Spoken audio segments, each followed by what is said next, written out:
12, Chapter-5, Should Wizard Hit Mommy by John Updike. Before you read, here is a story about the worldview of a little child and the difficult moral question she raises during the story session with her father.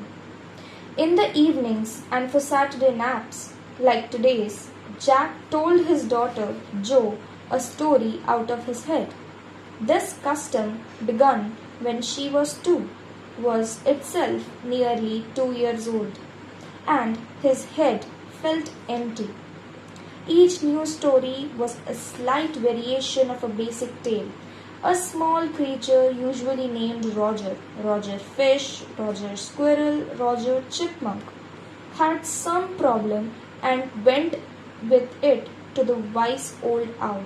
The owl told him to go to the wizard, and the wizard performed a magic spell that solved the problem, demanding in payment a number of pennies greater than the number that Roger Skunk had, but in the same breath directing the animal to a place where the extra pennies could be found.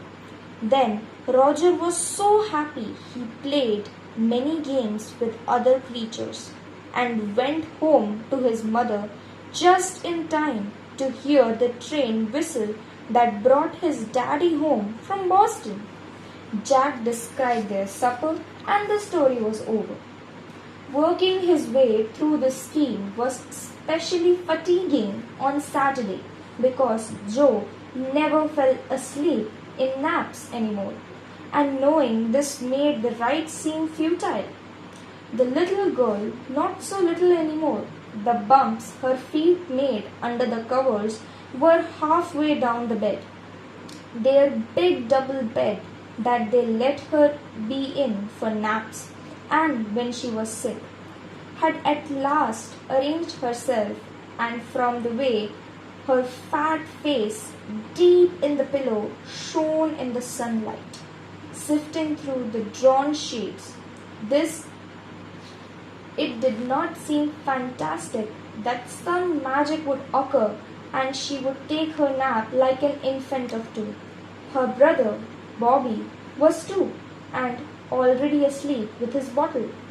Jack asked, "Who shall the story be about today?" "Roger." Jo squeezed her eyes shut and smiled to be thinking she was thinking. Her eyes opened. Her mother's blue. "Skunk," she said firmly. A new animal. They must talk about skunks at nursery school. Having a fresh hero momentarily stirred Jack to creative enthusiasm. "All right," he said. "Once upon a time, in deep dark wood, there was a tiny little creature by the name of Roger Skunk, and he smelled very bad." "Yes," Joe said. "He smelled so bad that none of the other woodland creatures would play with him." Joe looked at him solemnly. She hadn't foreseen this.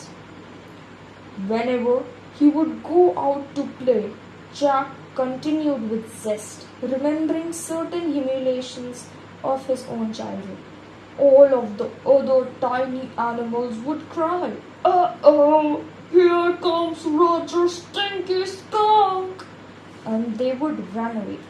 And Roger Skunk would stand there all alone, and 2 little round tears would fall from his eyes. The corner of Joe's mouth dropped down, and her lower lip bent forward as he traced with a finger along the side of her nose the course of one of Roger Skunk's tears. "Won't he see the owl?" she asked in a high, faintly roughened voice. Sitting on the bed beside her, Jack felt the covers tug as her legs switched tensely. He was pleased with this moment. He was telling her something true, something she must know, and had no wish to hurry on. But downstairs a chair scrapped, and he realized he must get down to help Claire paint the living room woodwork.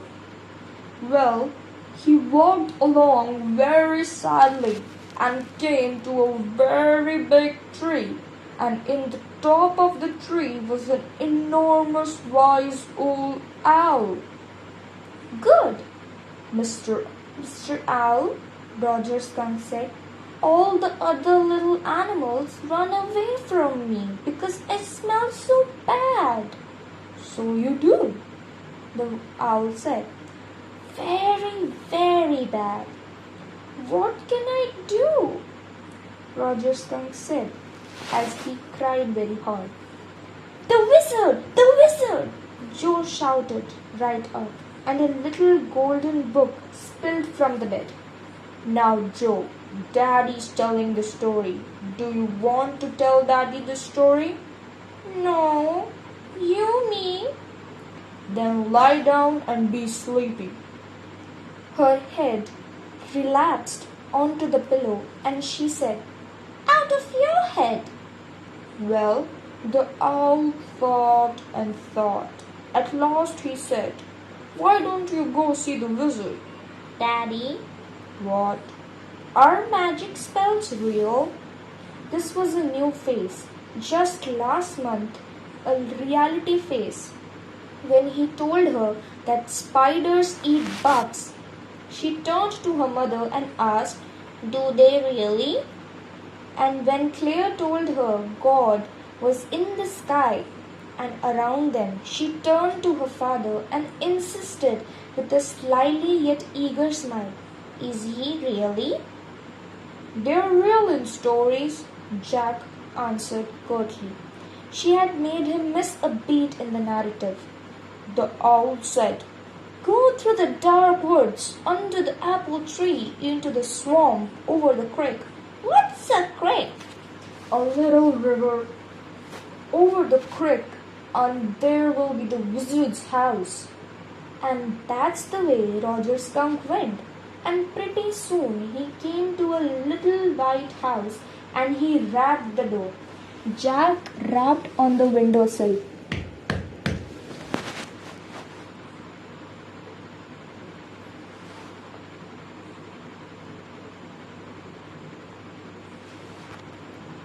And under the covers, Joe's tall figure clenched in an infantile thrill.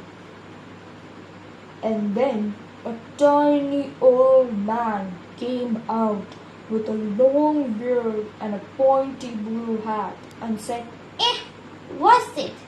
What you want? You smell awful. The wizard's voice was one of Jack's own favorite effects. He did it by scrunching up his face and somehow whining through his eyes, which felt, for the interval, roomy. He felt being an old man suited him. I know it, Roger said, and all the little animals run away from me. The enormous wise old owl said you could help me. Well, maybe. Come on in. Don't get too close. Now, inside Joe, there were all these magic things all jumbled together in a big dusty heap because the wizard did not have any cleaning lady. Why? Why? Because he was a wizard and a very old man. Will he die? No, wizards don't die.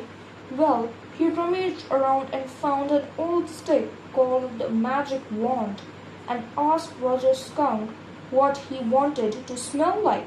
Roger thought and said, Roses. Yes, good, Joe said smugly. Jack fixed her with a trance-like gaze and chanted in the wizard's elderly, irritable voice.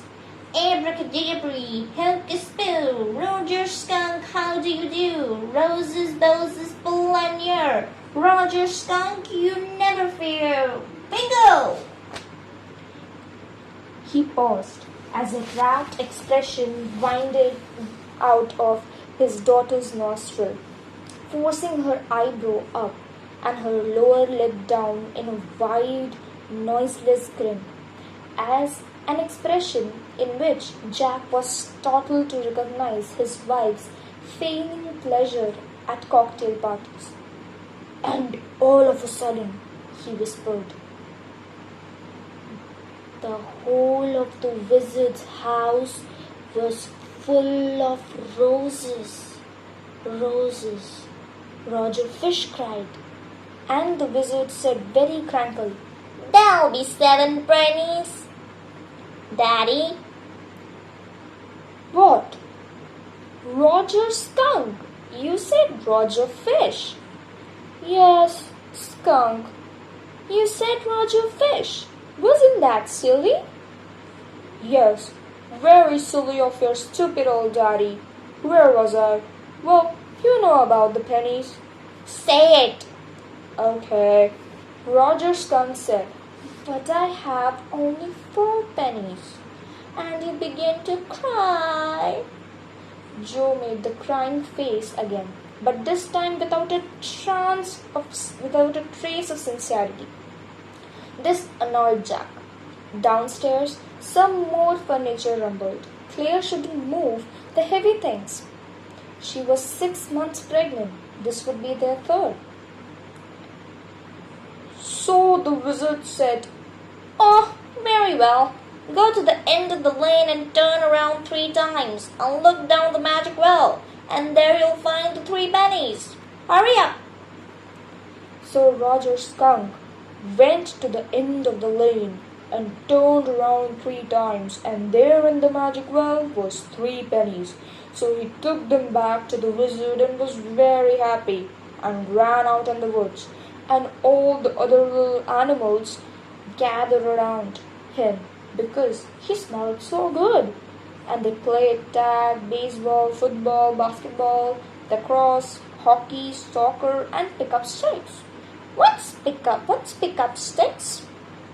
It's a game you play with sticks. Like Wizard's magic wand? Kind of. And they played games and laughed all afternoon. And then it began to dark, and they all ran home to their mommies.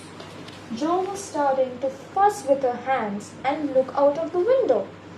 At the crack of the day that showed under the shade, she thought the story was over. Jack didn't like women when they took anything for granted. He liked them apprehensive, hanging on his words. Now, Jo, are you listening? Yes. Because this is very interesting. Roger Skunk's mommy said, what's that awful smell? What? And Roger Skunk said, it's me, Mommy. I smell like roses. And she said, who made you smell like that? And he said, the wizard. Well, I've all the nerve. You come with me and we're going right back to that very awful wizard. Jo sat up, her hands dabbling in the air with genuine fright. But Daddy! Then he said about the other little animals run away. Her hands skittered off into the underbrush. All right, he said. But Mommy, all the other little animals run away. And she said, I don't care. You smell the way a little skunk should have, and I'm going to take you right back to that wizard. And she took an umbrella and went back with Roger Skunk and hit the wizard right over his head. No! Jo said, and put her hand out to touch his lips. Yet, even in her agitation, did not quite dare to stop the source of truth. Inspiration came to her. Then the wizard hit her on the head and did not change the little skunk back. No, he said. The wizard said, okay. And Roger Skunk did not smell of roses anymore. He smelled very bad again. But the other little animal. Oh, Anna. Joanne, it's Daddy's story. Shall Daddy not tell you any more stories? Her broad face looked at him through sifted light and astounded. This is what happened then.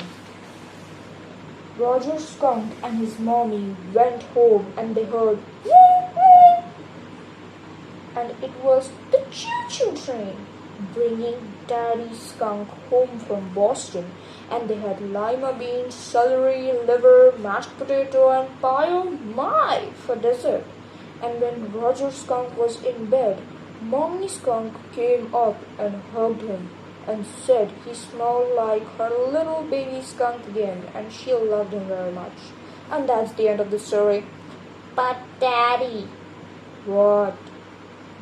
Then did the other little animals run away?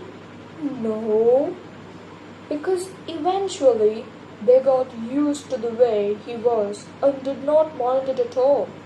What's eventually? In a little while. That was stupid, Mommy. It was not, he said with a rare emphasis, and believed from her expression that she realized he was defending his own mother to her. And something as all. Now, I want you to put your big heavy head in the pillow and have a good long nap. He adjusted the shade so not even a crack of day showed, and tiptoed to the door in the pretense that she was already asleep. But when he turned, she was crouching on the top of the covers and staring at him. Hey, get under the covers and fall fast asleep. Bobby's asleep. She stood up and bounced gingerly on the springs. Daddy? What? Tomorrow I want you to tell me the story that the wizard took the magic wand and hit that Mommy. Her plumed arms chopped forcefully, right over the head. No, that's not the story. The point is, the little skunk loved his mommy more than he loved all the little animals, and she knew what was right. No, tomorrow, you say he hit that Mommy. Do it! She kicked her leg up and sat down on the bed with a great heave and complained of springs, as she had done hundreds of times before. Except this time she did not laugh. Say it, Daddy! Well, you'll see. Now at least have a rest. Stay on the bed. You're a good girl. He closed the door and went downstairs. Claire had spread the newspapers and opened the paint can, and wearing an old t-shirt of his on the top of her maternity smock, was stroking the chair rail with a dip brush. Above him, footsteps vibrated, and he called, Joanne, shall I come up there and spank you? The footsteps hesitated. That was a long story. The poor kid, he answered, and with utter weariness watched his wife labor. The woodwork, a cage of mouldings and rails and base boards all around them, was half old tan and half new ivory, and he felt caught in an ugly middle position, and thought he as well, and though as he felt his wife's presence in the cage with him, he did not want to speak with her, work with her, touch her, anything. So that's the end of the chapter. Thank you for listening.